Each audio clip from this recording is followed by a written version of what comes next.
4 айдан бері айлығын ала алмай шыдамдары таусылған Ордабасы футболшылары ақыры наразылық танытты. Айлықтарын ала алмай салы суға кеткен ойыншылар тіпті жаттығуға да шықпай қойды. Тұңғыш рет қола жүлдегер атанып, жалақыға зар болып отырған команда мүшелерінің клуб басшылығына өкпесі қара қазандай.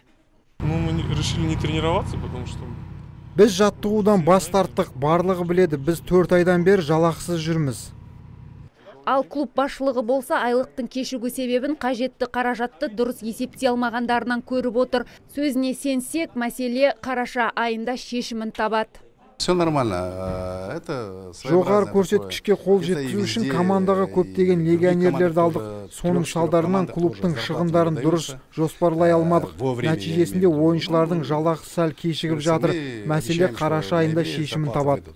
Футболшылар басшылықтың бұл уәжіне күмәнмен қарайды, өйткені бұған дейінде талай рет уәде берілген. Мы не знаем вообще, надо у него спросить. А матч скоро будет 5 числа, что тогда? Ну, давайте подождем до матча, пока тренироваться не будем. Тарихта алғаш рет қола жүлдеге ие болған команда бұл жолы да жалақысыз қайтты. Олар соңғы кездесуін қарашаның 5 күні Оқжетпеске қарсы өткізеді.